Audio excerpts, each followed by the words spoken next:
Dando início à sessão 1 do melhoramento, convido a doutora Eveline Teixeira Caixeta Moura, da Embrapa, para compor a mesa, para o debate, e o doutor Antônio Nazareno Guimarães Mendes, da Universidade Federal de Viçosa, para compor a mesa para o debate. Desculpa.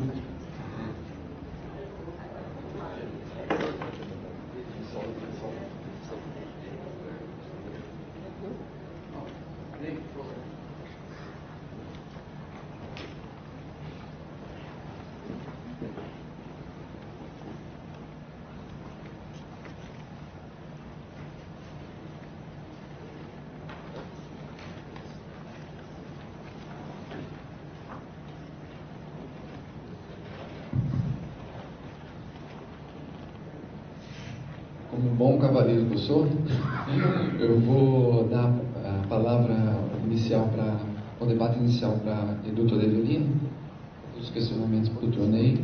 Você terá 15 minutos, até 15 minutos para esse debate.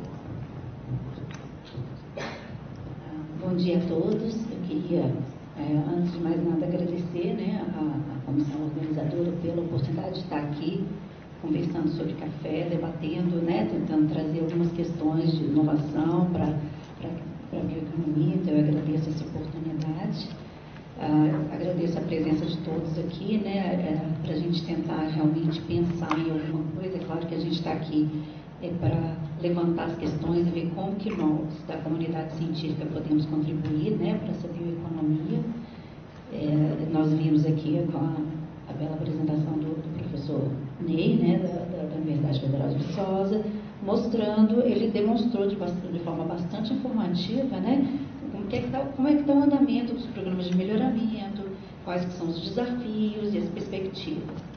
E a minha ideia é pensar, quando me veio o convite, era para a gente pensar dentro da biotecnologia, que é um pouco do que a gente tenta fazer, que a gente tem tentado fazer desde que começou a trabalhar junto com o grupo de melhoramento. Dentro do grupo de melhoramento, era tentar incorporar essa biotecnologia, os marcadores moleculares de alguma forma. Então, foi pensando nisso que eu vim tentar trazer algumas questões para a gente pensar como a gente incorpora isso. O professor Ney, mesmo o tempo de referência, tem falado bastante de um grande gargalo que nós temos dentro do programa de melhoramento, que é a questão do tempo. O professor Ney demonstrou aí que, falou quando chegou a ferrugem no Brasil, na década de 70, os programas de melhoramento começaram a correr para tentar liberar cultivares para isso, e demorou, nós sempre vou dar exemplo daquele lá do nosso programa lá, demorou aí 30 anos para liberar uma cultivar. É bem diferente, talvez, da soja, quando chegou a ferrugem da soja, que em pouco tempo eles já conseguiram liberar essa cultivar. Então, existe um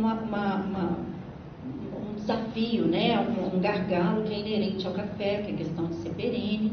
Então, como que a gente pode, dentro da biotecnologia, ajudar nesse sentido? A outra questão, muito debatida também, é a variabilidade. Nós sabemos que vários trabalhos, há muitos anos, já demonstram isso, que a variabilidade que nós hoje trabalhamos com ela, não vou dizer que a variabilidade que existe, mas a variabilidade que nós trabalhamos com ela para obter novos cultivares, ela é muito limitada. E isso, o que isso tem como consequência? A dificuldade de ganho genético, mas nem só isso, a dificuldade de enxergar a variação genética. Então, fenotipicamente, os materiais podem ser muito parecidos, mas a gente pode ter variabilidade ali dentro.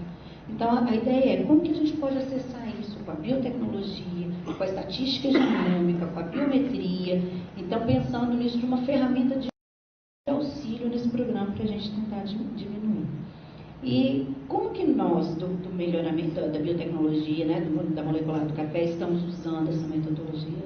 Eu acho que estamos começando sim. Essa foi a proposta desde o início, Nós temos aqui um grupo, a colega Lívia está aqui também, a gente tem tentado trabalhar, mas realmente, gente, ainda a biotecnologia no melhoramento, ela é muito reprimida, ainda é muito incipiente, a quantidade, o potencial que a metodologia tem e a quantidade do que a gente usa. Né? Então, o porquê disso? Eu acho que é isso que a gente tem que pensar. Será que não vale a pena? Ou por que não estamos utilizando toda essa metodologia, que todas essas técnicas biotecnológicas estão hoje disponíveis? Então, eu tive a curiosidade de ir conversar com os profissionais, os pesquisadores e os melhoristas de grandes empresas, que né, a gente já teve a oportunidade de conversar, e também indo em artigos deles, dentro do site, e entender como que essas grandes empresas estão fazendo, se elas usam mais biotecnologia, como que elas estão usando. Então, eu tive, saiu uma dessas empresas, em 2007, publicou um artigo, que foi, né, como foi publicado, foi a Monsanto, que dizia o seguinte, que em 2007, há 11 anos atrás, ela relatou que o melhoramento assistido por marcadores moleculares se tornou um modelo convencional de melhoramento para eles. Então, hoje se fala nessas empresas que trabalham, que são empresas competitivas, que estão sempre lançando variedades, elas falam que melhoramento, marcador molecular, seleção genômica, isso é um melhoramento convencional. Okay? Então, isso faz parte dos programas de melhoramento deles. Né? E por que nós também não estamos usando isso? Isso eu vi da Monsanto também, numa outra grande empresa, que é a Syngenta, diz o quê? Que atualmente o melhoramento tornou-se uma ciência da informação, que utiliza equipes de profissionais também na área de biologia computacional, fortalecido por supercomputadores e técnicas avançadas de biotecnologia. Então eles usam, isso é rotina. Né? Essas grandes empresas, o que acontece? Vou dar um exemplo da soja. Elas pegam as sementes, né, da progênie, retiram o endosperma, um pedaço do endosperma sem afetar o embrião, fazem a seleção por marcador e só põe para germinar, só vai a campo aquilo que foi selecionado. Para isso é assim, são robôs que fazem tudo isso. Então, como? E por que nós, né, não chegamos nisso no melhoramento do café? Então, nós talvez tenhamos que explorar melhor essas ferramentas. Em 2001 também, quando eu fiz o meu doutorado nos Estados Unidos, trabalhando com feijão, na época, o professor da universidade lá dos Estados Unidos, ele era, né, fazia um melhoramento em campo, mas todo o material antes de ir passava pelos marcadores moleculares dentro do laboratório. Existia um técnico só para fazer isso, em 2001. Então, assim, não é só grandes empresas, eu acho que grandes programas de melhoramento têm feito isso. E como que a gente poderia usar isso? O professor Ney começou, né, falou bastante sobre isso também, mas eu queria ressaltar. Às vezes pode ser alguma seleção simples que a gente pode fazer, que para a gente é uma rotina, como identificar variabilidade, então enxergar como esse material fenotipicamente pode ser muito parecido, a gente pode com o marcador molecular enxergar. Então, antes do melhoramento, até para a escolha dos genitores. Mas uma demanda que a gente tem tido muito lá no laboratório é, uma vez feito o cruzamento, fazer o teste de cruzamento. Como que isso é importante, não só para café, como eu estou sou da Embrapa, mas estou na universidade, a gente tem essa demanda não só com café, mesmo soja, milho, o pessoal tem pedido o quê? Nós temos que certificar se ocorreu o cruzamento que a gente quer. Senão, imagina, quando no café que nós vamos descobrir que aquele material não é o cruzamento que a gente quis. Eles devem ter quantos anos? São pelo menos uma geração, são 3 anos. Então, nós vamos demorar aí para descobrir que nós estamos trabalhando com a mãe depois de não sei de quantos anos. Então, essa redução pode ser feita de uma forma muito simples, né? Relativamente simples dentro da molecular. A gente enxergar e fazer esse teste de paternidade, né? Que é feito em humano, a gente faz isso em planta de uma forma muito simples. Né? E depois no próprio melhoramento. Depois, uma vez que o cruzamento está certo para ajudar a selecionar esses materiais, nós sabemos que a gente está cruzando material muito aparentado, a progênie é muito parecida. Então, usar o marcador molecular para a seleção assistida mesmo. Né? E dentro dessa seleção assistida, quando nós já temos características qualitativas que são poucos genes, como o professor Ney falou, a gente vai o quê? Marcar esses genes, né? O próprio gene, e tentar enxergar dentro daquela progênie o que está tendo, o que tem. Então, até mesmo antes de produzir, se a gente conseguisse fazer isso na semente, antes mesmo de produzir a muda, a gente já poderia conseguir tentar enxergar. Isso na qualitativa. E hoje tem agora a questão da seleção genômica ampla, que está aí, que tem um potencial enorme, né, da gente não trabalhar só marcar os genes qualitativos, que a gente sabe que uma grande parte das características agronômicas de interesse, elas são quantitativas. Então, são vários genes envolvidos. Como marcar isso? É a seleção genômica ampla. Então, de uma forma muito simples de explicar essa seleção genômica. O que a gente está fazendo? Passa marcador em todo o genoma, então, o professor Ney mostrou ali, a gente passa 14 mil, 20 mil marcadores, tá? por sequenciamento de nova geração, identifica as diferenças, né? Então a gente consegue enxergar todo o genoma. A ideia é, se uma característica é quantitativa e ela tem genes no genoma inteiro, nós vamos conseguir marcador que esteja próximo desses genes em todo o genoma. E aí a gente tem toda depois uma estatística envolvida. O que é essa estatística, de uma forma muito simples de explicar, né? Que o Marcos Leone veio explicando, porque parece muito simples, mas não é, né? Faz um modelo onde que a gente coloca, a gente compara o fenótipo, né? A característica que nós estamos avaliando, vamos por uma produção, com os marcadores que a gente tem. E os marcadores que incrementaram a produção, eles vão ter notas positivas. Os que diminuíram vão ter pontos negativos. E aí a gente passa na progênie. Quando a gente passa na progênie, dependendo de quais marcadores, com positivo e negativo e pela soma, a gente vai ver, vai predizer qual que pode ser, ou estimar, né, fazer uma predição, mas para uma estimativa, se aquele genótipo, quando colocar em campo, ele vai aumentar ou ele vai diminuir a produção. Então, de uma forma bem simples, é isso. A gente ajusta esse modelo para fazer isso. Tá? O modelo matemático para a gente predizer o comportamento daquele material quando for colocado no campo. Tá? Então, essa é uma outra ideia que está crescendo muito e que as grandes empresas já estão usando e que a gente precisa, mas para cada espécie a gente tem que ajustar essas metodologias. Né? E agora tem a questão da edição gênica, que são os CRISPs, né? Que é a metodologia hoje mais utilizada. Que a ideia é essa mesmo, é você trabalhar, o professor Ney mostrou ali, com uma proteína que vai levar uma mutação, uma variação exatamente naquele gene que eu tenho interesse. Então, se eu descubro que o café, para qualidade, falando um exemplo, tá? Tem alguma coisa que dá um gosto amargo no café, se eu descubro o gene, o que eu posso fazer? Nocautear esse gene. Então, da cafeína, se descobre que existe o gene que vai aumentar o teor de cafeína, a gente pode ir lá direcionar aquela proteína para ela ir lá e cortar esse gene. É uma metodologia que não é tão nova, desde o início de 90 ela já existe, mas que agora está funcionando para terapia gênica em humano e em plantas está vindo para fazer isso. Tem as espécies que trabalham com transgênico, que conseguem então direcionar o transgênico para a região que quer, e as espécies que querem um melhoramento convencional, a gente usar para criar variabilidade exatamente naquele ponto que a gente quer. Tá? Então precisamos conhecer o gene.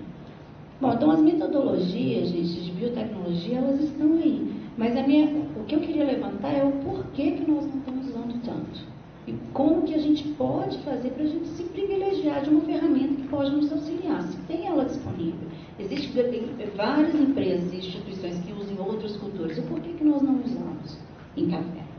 Né? Então, o primeiro gargalo que eu vejo para usar essas metodologias que eu penso é identificar esses genes iniciais. Então, a gente precisa conhecer hoje quais são os genes envolvidos nas características para a gente conseguir manuseá-los.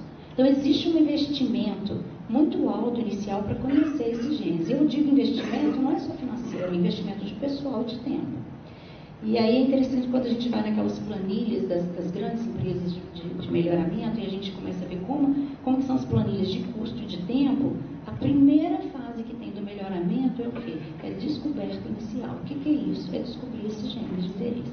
Então, se hoje a sociedade, o mercado me impõe uma demanda, né, vem com novas demandas, como a professora me falou muito bem, nós temos que a primeira coisa é buscar os genes que vão resolver esse problema. Se a cafeína, nós temos que conhecer esse gene. Então, tem que haver um investimento inicial. E isso, talvez tem que ter, eu penso que quando a gente fala desse investimento inicial, a comunidade científica, pensa o quê?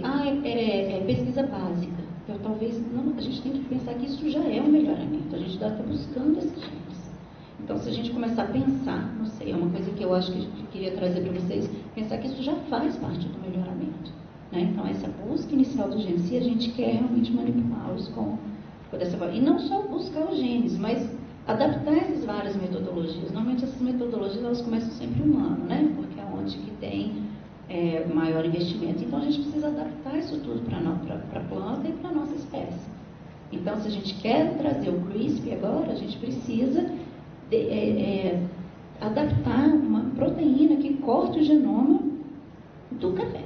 Né? A gente tem de outras espécies, a gente tem que adaptar. Então, nós precisamos de um investimento aí inicial nessa área. Bom, então, investimento em metodologias estatísticas. Eu estou falando aqui só de geração de marcadores, mas existe hoje eles dizem que para se fazer, incorporar a biotecnologia, tem que ter uma pessoa não só gerando esses dados, mas uma pessoa também só trabalhando com esses dados em computadores. Então, quando antes a gente falava que a gente trabalha com 100, 200 marcadores, hoje a gente trabalha com 20 mil, 30 mil marcadores. A gente tem que ser capaz de colocar isso tudo dentro de um computador e processar isso para dizer quem que tem maior chance de ter mais sucesso no campo, né? Como a seleção assistida. Então, isso tudo precisa ser desenvolvido antes. Né? Essa é a ideia. E de forma alguma a gente tem que fazer isso de forma separada da fenotipagem. Então, não adianta a biotecnologia crescer se a capacidade de fenotipar essas plantas em campo não andar junto. Então, hoje tem até essa nova linha que eles estão chamando de fenômica, a parte de obtenção de imagens para incidência de doenças. Então, tudo isso também precisa estar junto para a gente conseguir manipular esses dados de uma forma rápida e mais eficiente. E depois, de uma vez que a gente passou por essa fase inicial, qual que é o próximo gargalo? Essa fase inicial normalmente é feita por nós pesquisadores, mas uma vez que nós temos as marcas, que nós temos essa metodologia bem estabelecida, quem que vai executar isso dentro de um programa de melhoramento? Que é o que o professor Ney começou a falar do screening. Qual que é a empresa ou qual investimento que vai pegar 300 plantas, 300 folhas, extrair o DNA, passar marcador, fazer a estatística? Quer dizer, esses grandes programas de melhoramento, eles têm muito bem separado o pessoal da pesquisa que faz essa parte inicial do melhoramento e depois quem realmente vai aplicar isso. E nós, não sei, eu acho que acaba que fica, a gente tem esse defasagem, né? Tem o início, tem o pessoal do melhoramento fazendo os cruzamentos, mas não tem ninguém ali dentro do laboratório fazendo os screens. Então, talvez, quem sabe, não é aí que a gente também precisa investir para realmente essa questão funcionar. Então, eu queria só levantar, assim, para vocês, né? Eu acho que também já estou estourando meu tempo. Mas, assim, queria mostrar isso, que as metodologias de biotecnologia estão aí, elas têm enorme potencial, estão sendo usadas em outros programas de melhoramento, e eu acho que a gente, dentro dessa ideia de bioeconomia, de buscarmos pessoas de diferentes áreas para um único produto, né, que é, nesse nosso caso, a cultivar de café, trazer a pessoa da estatística, a pessoa da biotecnologia, a pessoa da fenotipagem, para trabalhar juntos. Só assim a gente realmente vai conseguir explorar esse potencial que nós temos dessas tecnologias que estão aí já prontas para a gente incorporar. Então, é isso que eu queria que a gente parasse para pensar. O professor Nazareno vai falar um pouco mais do melhoramento clássico, mas em termos de biotecnologia, eu queria que a gente conversasse, pensasse um pouco nisso, como a gente pode incorporar isso. É isso, obrigada. Muito obrigado, doutora Eveline. Eu passo agora a palavra para o doutor Antônio Nazareno Mendes, da Universidade Federal de Lavras. Com a palavra, doutor Nazareno, 15 minutos também. Bom dia a todos. Eu quero inicialmente agradecer aqui na pessoa do pesquisador Júlio Misto o convite para estar com vocês aqui no dia de hoje, participar deste evento. O colega Guerreiro, que foi quem fez o contato inicial, eu tentarei ser bastante breve, Júlio. Eu acho que eu não vou nem gastar os 15 minutos, até porque a participação do debatedor aqui, a gente meio que ensaia ao vivo aqui na hora, né? Já que a gente fica na expectativa da abordagem da palestra. O professor Ney foi muito feliz nas colocações. Realmente é um tema extremamente abrangente e muito amplo. Acho que ele conseguiu abrir bem o leque para a nossa discussão aqui. A Eveline complementou muito bem a parte de biotecnologia, então eu vou talvez reforçar algumas ideias já colocadas aqui pelo professor Ney e tentar deixar um espaço também, porque nós vamos ter a participação da plateia, e eu acho que aí sim a gente vai cobrir algumas lacunas que eventualmente a palestra ou os próprios questionamentos levantados aqui por nós debatedores, nós vamos deixar. Mas eu queria primeiramente reforçar, eu acho que a primeira ideia que o Ney colocou na palestra dele, de que realmente ainda é necessário se fazer muita coisa no que a gente chama de pré-melhoramento. A gente tem bancos de germoplasma assim, com uma boa amostragem da variabilidade genética em arábica, eu acredito que uma boa amostragem, e outras espécies, infelizmente, nem tanto. E hoje a gente sabe que o acesso a essas espécies nas regiões de origem de maior diversidade tem sido muito dificultado. O IAC, que tem o maior e mais completo banco de germoplasma, está aí com 5.000 acessos, mas uma amostragem de 18 das aproximadamente 120, espécies dos gêneros Coffea e Psilanthus, na verdade hoje tudo Coffea. Então ainda falta muito material genético para ser estudado de outras espécies.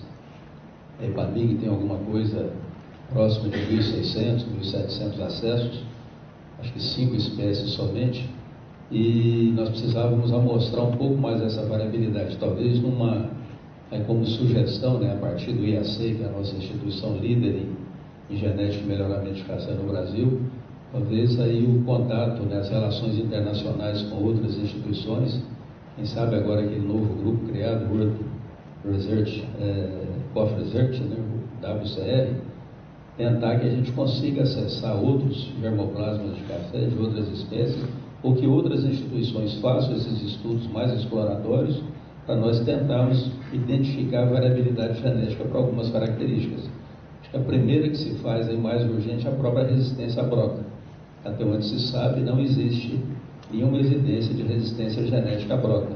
E ela já se torna um problema muito sério em função aí da ineficiência ou da pouca eficiência ou elevado custo agora do controle químico dessa praga.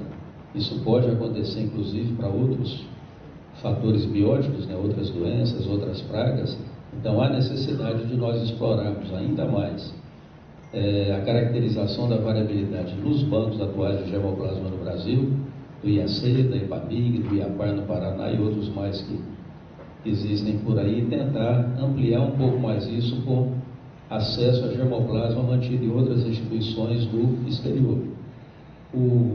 Um paralelo de Brasil com outros países competidores com relação a cultivares, a demandas dos nossos cafeicultores de hoje, quem sabe de um futuro aí de curto, médio prazo, eu acho que a gente tem uma certa zona de conforto, embora a gente não possa se acomodar com isso, mas eu acho que o mérito aí do trabalho do IAC há mais de 85 anos em melhoramento de genética de café, Epamig e IAPAR há mais de 40 anos, a própria Fundação Procafé na sequência do trabalho do IBC, o próprio Incapé do Espírito Santo também levando adiante o trabalho do IBC de clonagem de Coffea canephora. Então, nós temos um bom estoque genético, tanto que nós temos 132 cultivares de arábica registradas no Ministério da Agricultura e 19 de robusta. E o mais curioso, aí eu acho que é outra questão que a gente precisa fazer, o Ney não abordou na palestra, mas acho que valeria a pena a gente tentar levantar alguns questionamentos.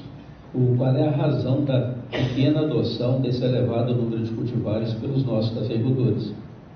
Estranho, mas desde a década de 70 nós demandamos cultivares com tolerância ou resistência à ferrugem. Nós temos entre as 132 pelo menos a metade. A gente sabe que tem origem no germoplasma de Catu e de híbrido de Timor, e agora até uma que é uma combinação dos dois germoplasmas, que é o grupo Aranãs, que é um cruzamento de Catu com Catimor. E sabemos que, apesar da resistência inicial já na década de 70 e de 80, em função de um lançamento de algumas seleções de Catimor que realmente tinham um valor agronômico muito reduzido, depauperavam depois de 3, 4 colheitas, com a correção do cruzamento, ao invés de Caturra com híbrido Timor feito pela Epamig, pelo Tunico e Viçosa, cruzamento de várias seleções de Catuai com o híbrido de Timor, nós temos materiais genéticos de grande valor agronômico, com bom espectro de reação à ferrugem, com bom vigor vegetativo, com alta produtividade, inclusive com vantagens em relação ao germoplasma tradicional, até para características sensoriais. Está aí o Catiguá MG2, um bom exemplo, um material que tem despontado na prova sensorial de bebida. Uma boa resistência à ferrugem, mas, no entanto, há uma certa resistência, a gente não sabe exatamente porquê, dos cafeicultores à adoção dessas cultivares. Eu não tenho dúvida que, com o passar do tempo, à medida que algumas restrições na linha da sustentabilidade, talvez pensando na bioeconomia café, a utilização de produtos químicos para controle de doenças, é provável então que essas cultivares passem a ser mais adotadas pelos nossos cafeicultores. Hoje, até então, desde que os produtos sejam registrados para a doença, eles são de fácil acesso. O custo, embora onere bem o custo de produção do café, eles não são tão restritivos assim, então há uma adoção em larga escala do controle químico da ferrugem. Mas nós precisamos então trabalhar um pouco mais no sentido de fazer talvez uma difusão um pouco maior desses materiais junto às cooperativas, aos agentes de transferência de tecnologia, o investimento maior na divulgação desses materiais para que eles sejam adotados. Eles são competitivos aí no campo, a gente sabe disso.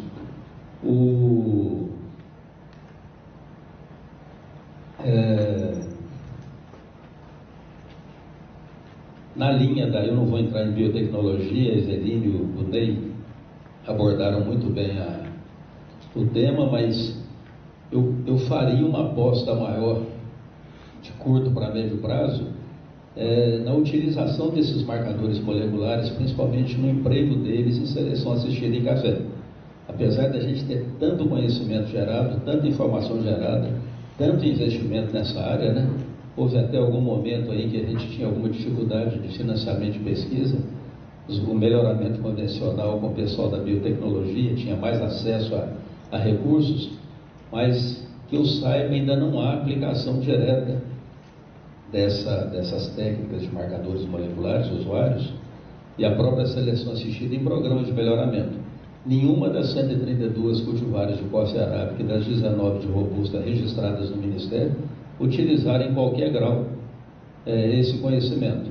Eu não sei se há necessidade de talvez uma maior interação, uma integração maior entre os grupos que trabalham nessas áreas.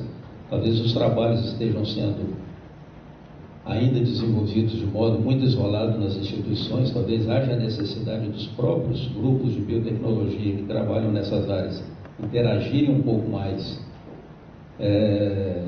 para uma melhor aplicação desse conhecimento e principalmente uma maior interação e integração deles aos programas clássicos de melhoramento genético. Eu não tenho a menor dúvida que nós vamos precisar de mais desse trabalho, principalmente de seleção assistida de marcadores, no que está por vir aí no melhoramento, principalmente da espécie coffea arábica.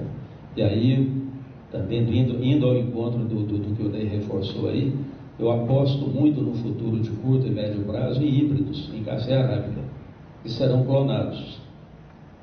Com que metodologia a gente não sabe ainda, mas é lógico que a embriogênese somática logo vai ser plenamente dominada. A gente sabe que, embora o protocolo esteja pronto, existem ainda alguns problemas muito sérios, principalmente na passagem ali do in vitro para o ex vitro, né?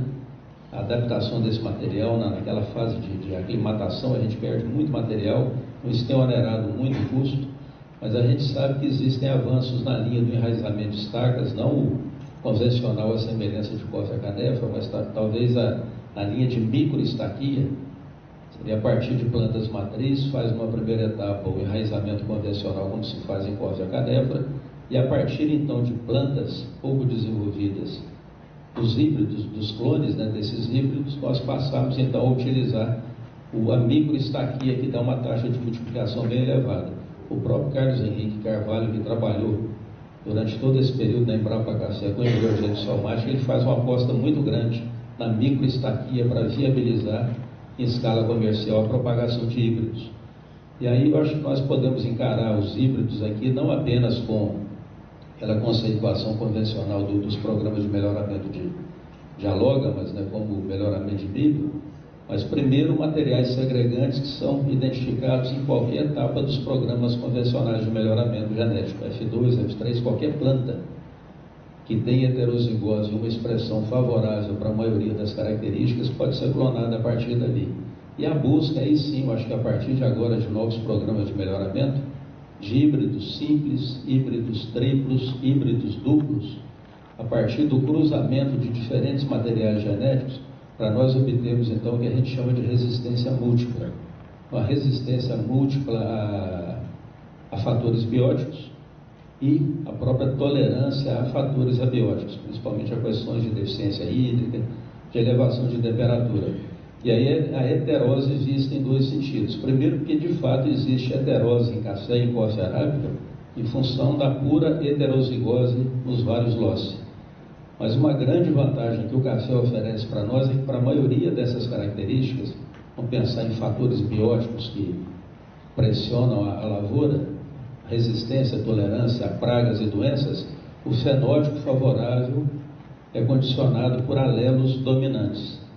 Então a gente sabe que ferrugem de 7 a 9 genes SH, o alelo favorável para cada um deles é o alelo dominante.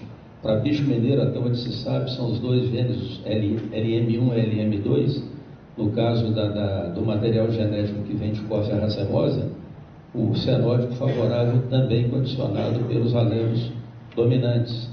Nematóides é muito pouco estudado, mas os poucos estudos que a gente tem para meloidógena exígua, alguma coisa de incógnita, também alelos dominantes são favoráveis. Então isso facilita muito para o melhorista fazer a hibridação entre 3, 4 diferentes materiais genéticos, portadores isoladamente de cada um desses fatores, e combinar num híbrido simples ou num triplo a partir de um segundo cruzamento, ou um duplo a partir de cruzamento de dois simples, os vários alelos favoráveis na condição dominante em heterozigose mais favoráveis para a expressão da característica.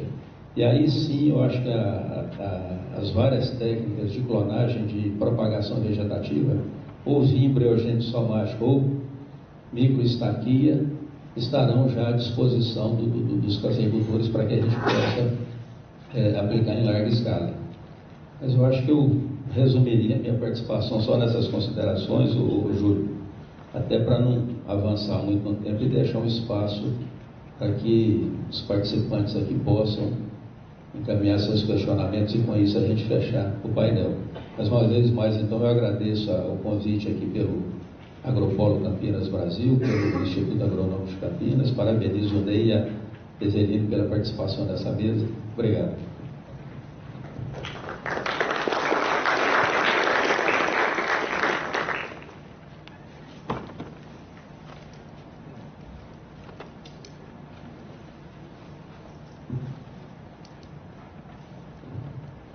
Bom, nós vamos abrir agora para a plateia fazer perguntas aqui para a mesa, né, para o Ney, para a doutora Evelina e para o Nazareno. Eu gostaria de começar então, se eu puder, Ricardo, posso? Na opinião de vocês, o Ney colocou acho que no segundo slide, a pouca participação da indústria na pesquisa do café. Na opinião de vocês, qual que é o motivo?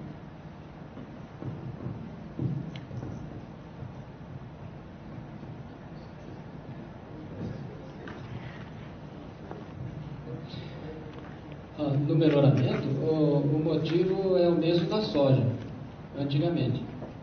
Nós não tínhamos um negócio bom da soja, de semente de soja, porque nós não tínhamos proteção de cultivares e outras coisas. E a indústria aplicava o dinheiro só em milho.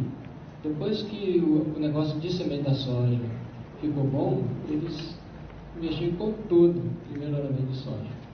Então, negócio de semente de café não é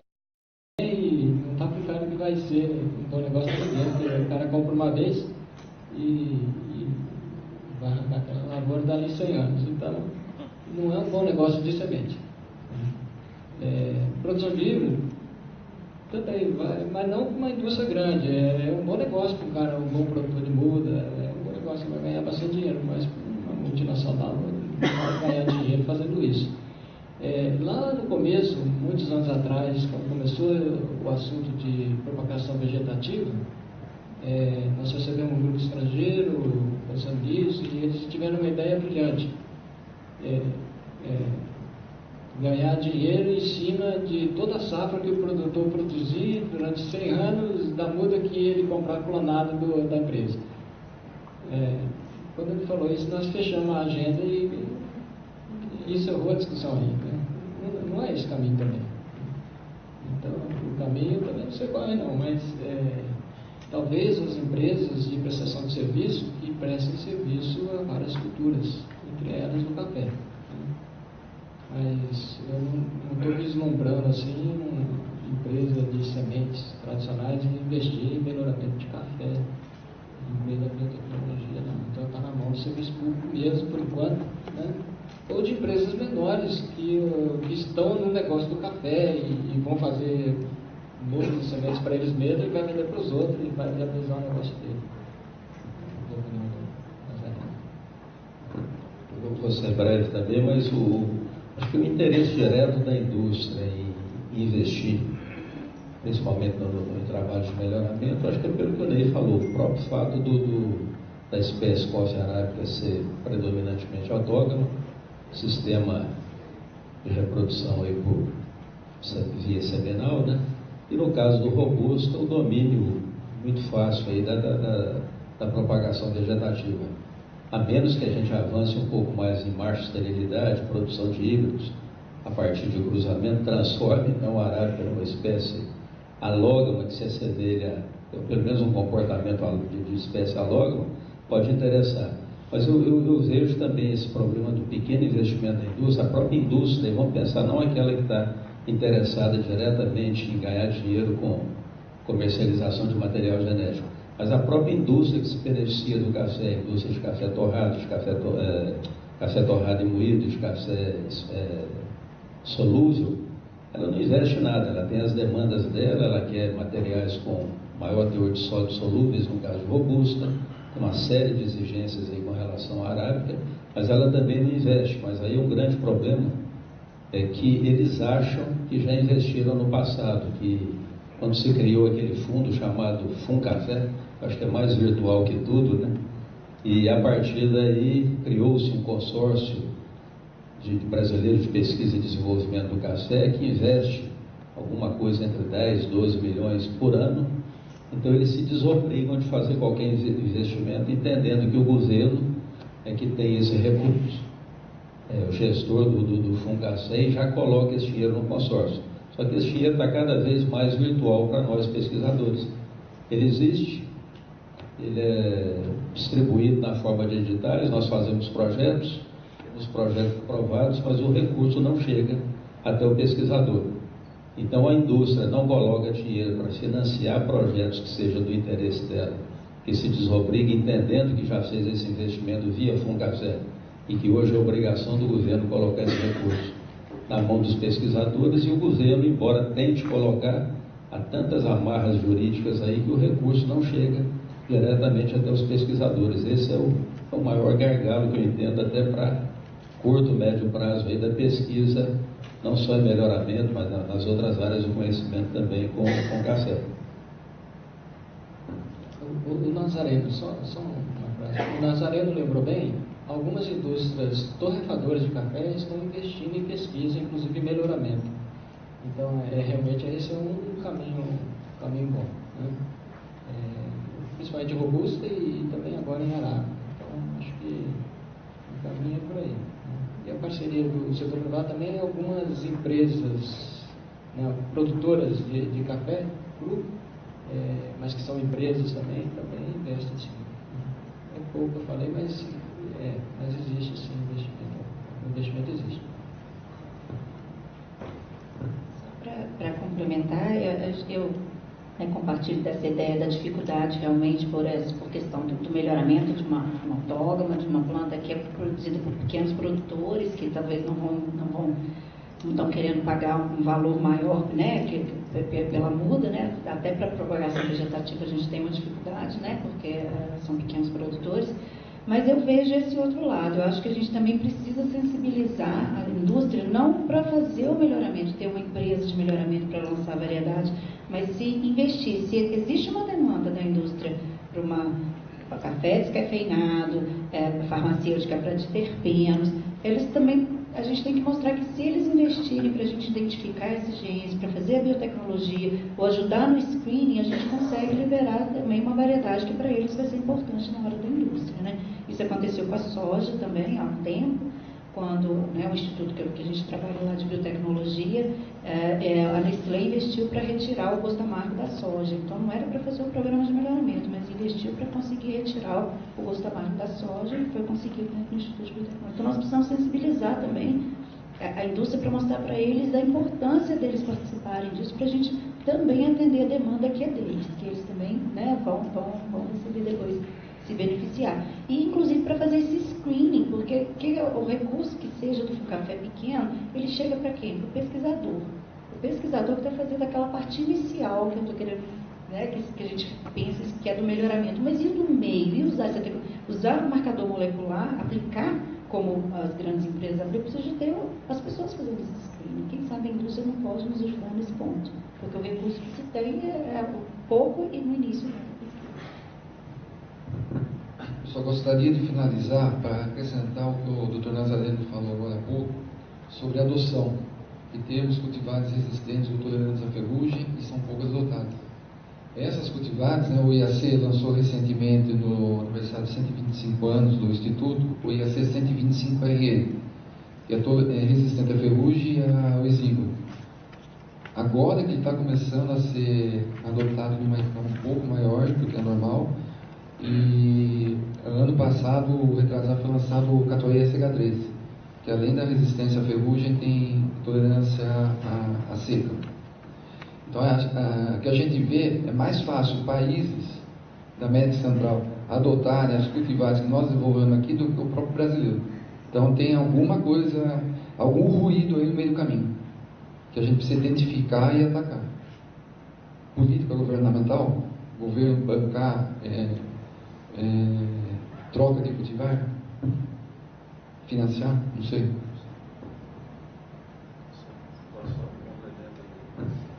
Quando a gente diz, e o Ney colocou isso no início, que 80% a 85% do parque caseiro de arábica no Brasil ainda é instalado com cultivares, predominantemente catuai e uma boa parte de mundo novo, às vezes a gente acha que isso é coisa do passado. Eu conversei semana passada com um grande produtor de sementes de café do estado de Minas Gerais, o Josué Figueiredo, da Sementes Bom Jardim. Nós viajamos juntos. Ele me falou que numa reunião que eles tiveram agora recente, produtores de sementes de café em Minas, mas Minas eu acho que representa bem, mais de 50% do arábica brasileiro. Ele falou que para essa safra agora, a expectativa deles é de comercializarem mais de 90% de sementes de catuai e mundo novo. É interessante isso, lógico, são excepcionais materiais genéticos, mas tem a suscetibilidade à ferrugem que outros materiais não têm. Então, aos poucos, a adoção dessas novas cultivares deveria estar acontecendo. Então, esse ano, os viveristas, até por demanda de cafeicultores, ainda comprarão em Minas Gerais, ele foi bem acima de 90%. Ele falou, não sei precisar que percentual que vem com essas outras cultivares, mas muitas delas, inclusive, não são tolerantes à ferrugem. Então, seguramente 95% ou mais das lavouras que serão formadas a partir desse ano no estado de Minas Gerais ainda serão com materiais genéticos suscetíveis à ferrugem.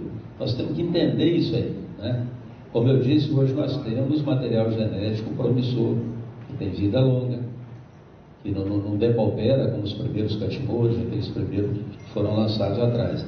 A própria IPAMIG, que é a empresa de pesquisa do nosso estado, equivalente ao IAC, está fazendo parcerias com Guatemala, Honduras, e Costa Rica para comercializar sementes das cultivares resistentes à ferrugem do estado de Minas Gerais lá. Eles já levaram essas cultivares, já estão comercializando e querem dar minimamente um crédito, algum retorno para a IPAMIG e recurso, inclusive, para pesquisa, reconhecendo o valor agronômico desses materiais nos seus países. E o próprio Estado que financiou essas pesquisas não adota, é estranho, né? Só para finalizar, para complementar, que eu lembrei aqui, uma coisa que, para a adoção ser efetivada mesmo, na minha opinião, é pôr na cabeça do produtor que ele não pode tratar as novas cultivares como Catuai Mundo Novo, né? Então, essas novas cultivares, principalmente derivado de híbrido Timor, o manejo ele não pode ser igual ao Catuai Mundo Novo. Ele realmente perde e vai querer plantar de novo o Catuai Mundo Novo. Perguntas?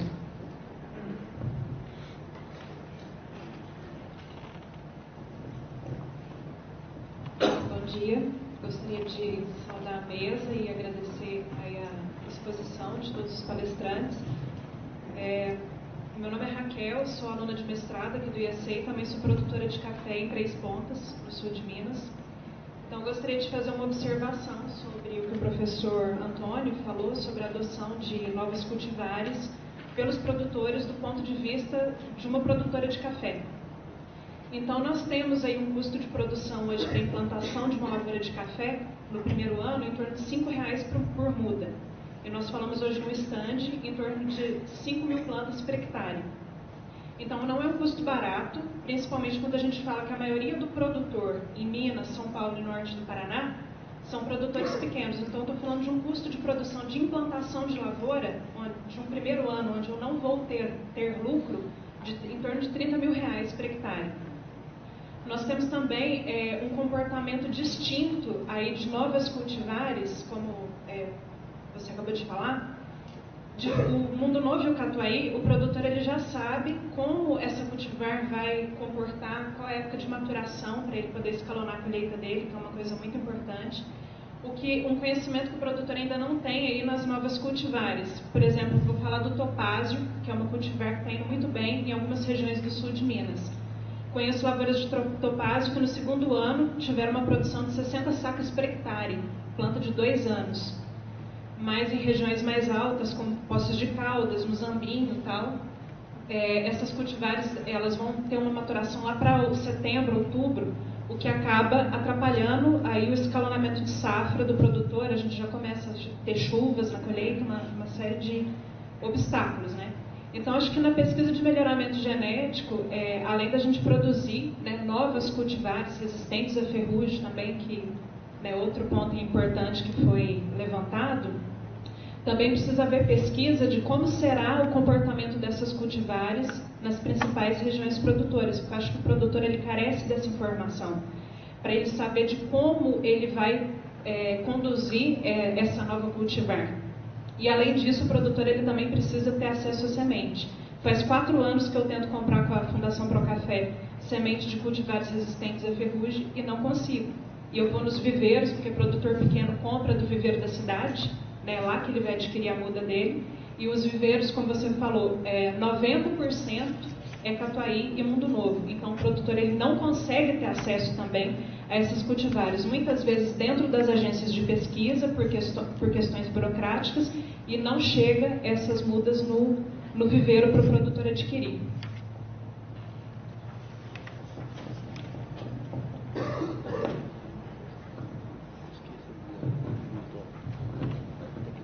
Não, acho que o que você diz realmente acontece. Talvez a sugestão do próprio Júlio aqui, talvez alguma ação de governo, no sentido de fazer com que essas sementes cheguem mais facilmente até o cafeicultor, quem sabe algum subsídio, alguma coisa assim do governo, no sentido de baratear essas sementes. Eu te dou até um exemplo, acho que não há problema nenhum comentar aqui. Esse ano em Minas, as sementes de café, as tradicionais em Catuai, Mundo Novo, outras, entre 25 e 35 reais o quilo de semente. Ela está relativamente miúda, porque foi um ano de safra alta, está rendendo até bem, né? Isso é bom para os viveiristas, para o cafeicultor. Mas uma cultivar que foi lançada recentemente por uma instituição parceira nossa, que é a Fundação Procafé, tem origem até que no IAC, a Arara, na verdade é um Obatã, um avanço de seleção do Obatã. Parece que estava sendo comercializada a 50, 60 reais o quilo e você simplesmente não consegue acesso à semente. Costuma ter essa exploração também, né? Então, como são instituições ligadas a governos, ou estaduais, ou no caso a Fundação ProHC tem um vínculo forte com o próprio governo federal, já que lá é uma área do Ministério da Agricultura, talvez o governo subsidiar no sentido de baratear o custo dessa semente para o caseiricultor, né? Ou a própria muda, né? Mas realmente faz sentido o que você diz, realmente o acesso às vezes é dificultado pelas próprias instituições, né? A colocação da Raquel foi muito boa. A culpa não é... Ele não tentou apontar que a culpa é do produtor, não. Ele está tentando entender o que está acontecendo, né? Por que o produtor não está plantando. E ela falou algumas coisas aqui muito importantes, por que não está plantando. E eu acho que a gente não pode mais esperar que a IPAMIG supra o mercado de semente das novas variedades. Eu acho que o caminho não é esse. O setor privado tem que assumir isso. Os produtores têm que produzir semente, né, para disponibilizar para o mercado. Não vai dar para a UFB produzir semente para os produtores, não. Então, acho que não tem outro caminho. É o setor privado alcançar isso. Aí pode ter político de governo, uma coisa que pode pensar mesmo, né? O café é muito forte, né? É muito forte politicamente ainda.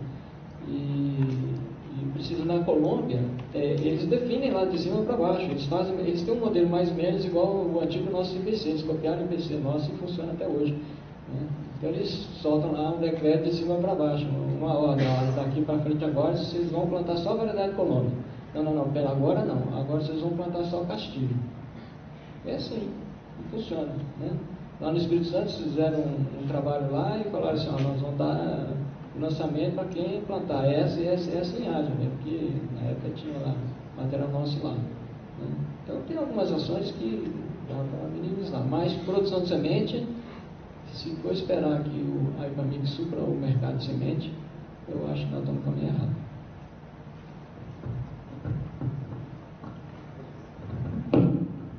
Eu queria fazer um comentário sobre isso também. E a gente está lutando aqui e muitas vezes você não consegue. Então, essa experimentação da variedade nova, a nível regional, existe embaraço dentro das próprias instituições. Então, isso é fundamental. A experimentação, eu sei que não dá para fazer experimentação em todas as propriedades. Até a gente aconselha nas palestras que cada produtor estabeleça um pequeno número dos materiais, que é impossível, são 132, tirando os grupos de Catuari e Mundo Novo, sobram umas 60 diferentes. É impossível também a produção de sementes. Como que o IAC vai produzir essas sementes? Como que um produtor, como você citou, que é lá em Minas Gerais, né? Nosso colega lá, ele vai produzir todas essas variedades de todas as instituições. E as do IAPAR não estão nem conhecidas. Não existe experimentação. Então, a nível nacional, talvez seja uma política, eu acho, da instituição ou do governo, de cada estado, para fazer esse tipo de aspecto. O produtor realmente não sabe. E não tem semente disponível. E também não tem a informação adequada. Há necessidade de experimentação, porque essas variedades são mais exigentes, são mais produtivas, e também elas não sabemos a longevidade de algumas delas. Então o produtor não quer arriscar. A pessoa que presta atenção, que vai lá da assessoria, também não quer arriscar. Então eles sabem e não quer arriscar. Então, eu acho que é por aí. Eu queria parabenizar todos vocês que apresentaram brilhantemente. A Raquel também colocou de uma maneira brilhante a situação. E o agronômico, ouvindo essas apresentações, toma uma posição mais radical em termos de produção de sementes, desses materiais, e distribuição e avaliação regional, e uma coordenação mais efetiva. Eu acho que esse é o caminho. Eu queria fazer uma pergunta para o Ney, sobre aquele assunto que você falou, dos ramos, porque aqui foi achado várias vezes uma pergunta adicional sobre os ramos plagiotrópicos, e era efeito ambiental. Por isso eu não sei se você chegou, começava com 3 ramos, depois do certo período era ambiental e não era genético. Então eu queria saber se você fez análise genética sobre esse assunto aí.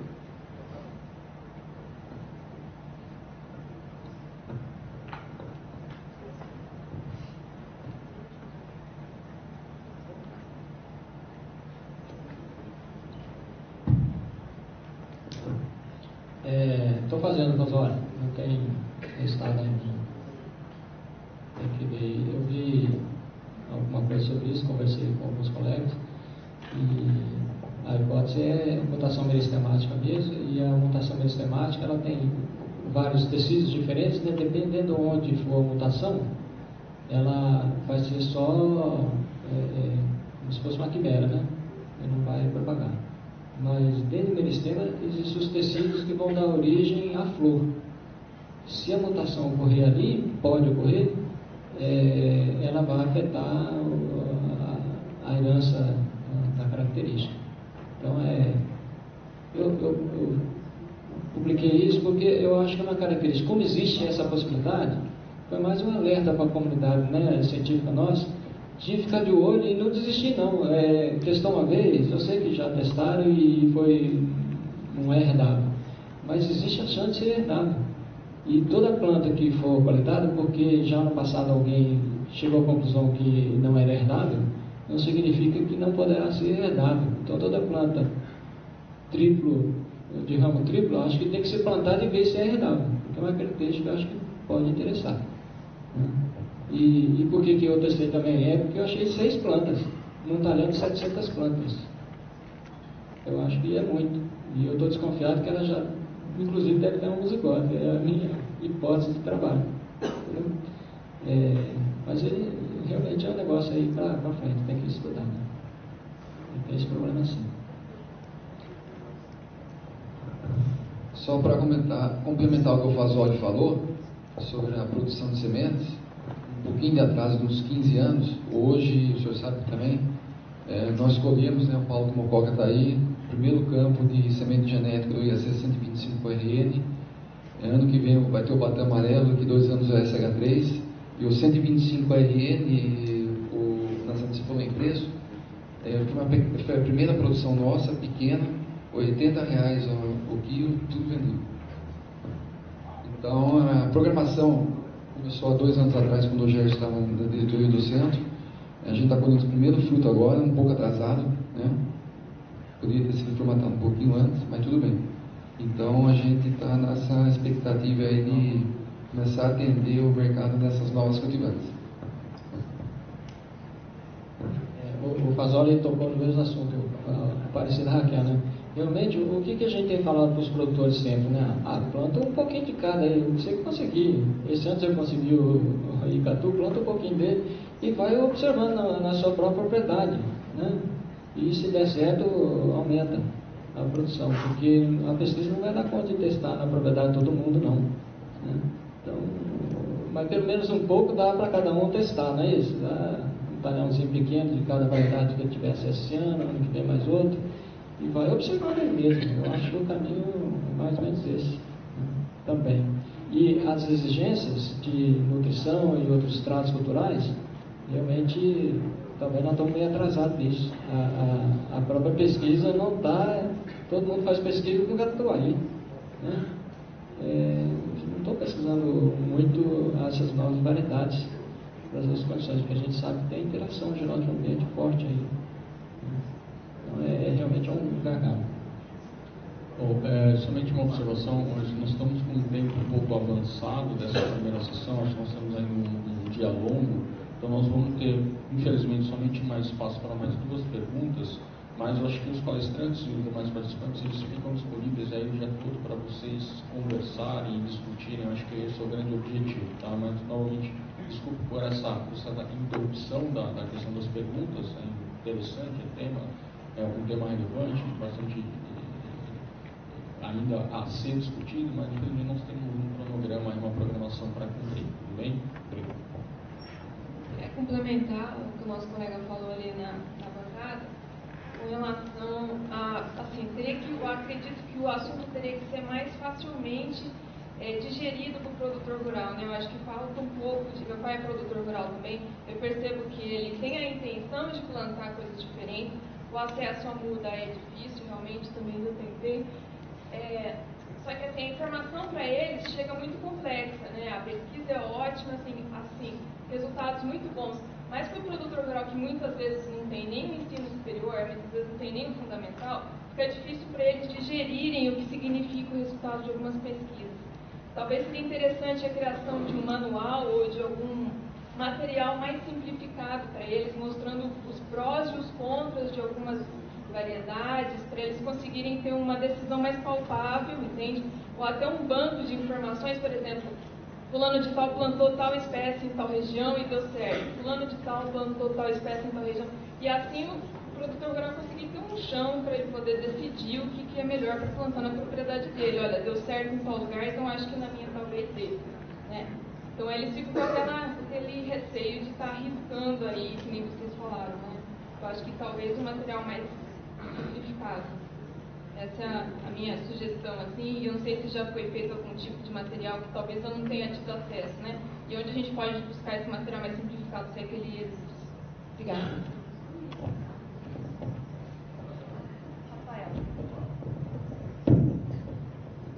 Bom dia a todos.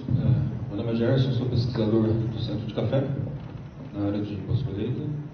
Quero primeiramente parabenizar o palestrante Ney e aos debatedores e tentar fazer uma complementação àquilo que já foi iniciado a conversa, naquilo que diz respeito a parcerias, né, de apoio financeiro, principalmente, de empresas. Eu acredito sim que o melhoramento genético convencional ou tradicional, ele seria um setor muito pouco atrativo para investimentos, porque o resultado disso acaba acontecendo depois de 20, 30, 40 anos que se obtém uma cultivar no processo convencional.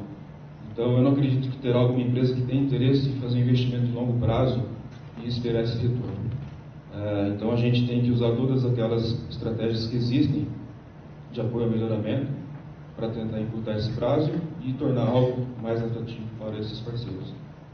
Outra coisa que deixa de ser interessante no investimento, do meu ponto de vista, é que, aí vou discordar um pouco do professor Nazareno, que a semente de café talvez seja uma das mais baratas que já existem hoje. Se você considerar que 1 quilo de semente hoje custa em torno de 50, 60 reais, e esse quilo dá para fazer quase 1 hectare, dependendo da população, isso é um preço muito barato e irrisório até, pensando que eu vou renovar essa lavoura depois de 20, 30 anos. Se você pega e faz um paralelo com uma semente de milho híbrida, que se obtém uma população híbrida, talvez em menos tempo de milho, eu não sei exatamente, mas em 8, 10 anos eu tenho uma nova cultivar de milho, ela custa 20, 30, 50, até 100 vezes mais do que a semente de café. Para fazer 1 hectare de milho, quanto que a gente gasta hoje e quanto que eu gasto para fazer café? Então há uma desproporção, né, de investimento, de prazo de obtenção de resultado para uma empresa e também para a própria instituição. Então, a gente tem que equacionar melhor isso daí para chegar num consenso do que a gente pode oferecer enquanto instituição de pesquisa para sermos atrativos a investimentos externos. Outro ponto que eu queria, eu sei que a hora está adiantada, mas eu queria destacar, é em relação à demanda, né? Qual é a real demanda da cafeicultura em termos de cultivar, para tentar entender por que o produtor está querendo plantar catuaína de novo. Deve ter um motivo, ou mais de um motivo. Quais são eles? Nós sabemos. A gente sabe que tem variedades resistentes à ferrugem e que muitas fazendas, quem está em campo está vendo isso daí, o produtor ele tem um sistema de manejo de pragas e doenças, ele praticamente ignora se essa variedade é resistente ou não. Ele tem um pacote tecnológico que ele aplica. E ele tem outras doenças a tratar, e não só a ferrugem, isso vai no pacote dele. Então, realmente, a demanda para a cafeicultura é para cultivar resistente à ferrugem ou não é? Eu acredito que seja, mas nós não trabalhamos isso efetivamente com o produtor. Na questão de ter acesso a novos cultivares e a sementes, eu acredito que está muito mais uma questão de organização institucional do que propriamente de governo ou de qualquer outra coisa. Nós não aprendemos em café a fazer os nossos trabalhos como se faz no milho ou na soja. Eles têm todo um sistema de experimentação regional e quando se faz um lançamento de um cultivar, se o produtor quiser, ele já leva a semente para casa para fazer o plantio dele. No café, muitas vezes, tem cultivares que nem estão lançadas e já estão sendo plantadas.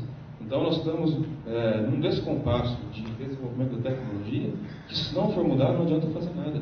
Não é governo, não é instituição, não é nada. Nós temos que mudar nosso jeito de trabalhar para chegar a um resultado importante, que é, você vai fazer lançamento no cultivar? Legal, faça o lançamento e disponibiliza a semente. Não antes, porque nunca vai funcionar se você fala que tem material e quando procura não existe. Então, fica difícil até saber se realmente o produtor conhece aquela cultivar, porque ela nem foi lançada. Nós temos exemplo aqui no IAC, que a gente está na nossa casa, e essas 3 últimas cultivares que foram faladas, que agora estão se produzindo a semente, nem foram oficialmente lançadas pela instituição. Está muito no boca a boca. Então, se a gente não aperfeiçoar esse sistema e não profissionalizar, a gente vai ficar eternamente correndo atrás do rabo. Essa é a minha opinião. Obrigado. Muito bom.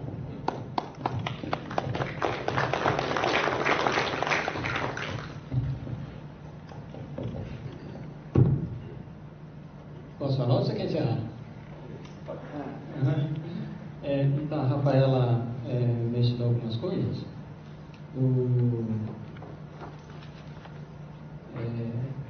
Lá na nossa região, em Araponga, que vocês conhecem, bem famosa por qualidade, a primeira variedade que nós produzimos, que é o Eiras, agora que ela está começando a expandir, né? E ela achou seu nicho, né? Está subindo montanha, né? Então, o Catiguá, eu visitei 2 produtores lá, né? E eles estão sempre nas cabeças nos concursos de qualidade. Eles investiram na variedade Catiguá, né? E eles esse ano eles já estão nas cabeças, na primeira safra deles. Então, existem alguns interesses específicos, não é só a Ferrugem, né? Que está fazendo essas variedades, algumas delas pegarem. O Gerson mencionou algumas coisas muito interessantes. Sobre o custo, né? Eu também sempre acho que, apesar de que é difícil o produtor investir lá na sua implantação em muda, mas eu acho que a semente é o insumo mais barato que tem na cafeicultura, porque é uma vez só em 20 anos, 30, 40 anos, né? Então, realmente, não faz nem sentido ficar discutindo muito isso. Vai ter o seu custo e pronto, né? Mas, e eu não mencionei aqui, Gerson, você tem um trabalho bacana, né? Mas não foi mencionado aqui de prova de qualidade de material da Etiópia, né? Do IAC. Muito interessante, material diferente, né? Não sei como é que anda aí o programa para explorar esse material aí. Quer falar alguma coisa?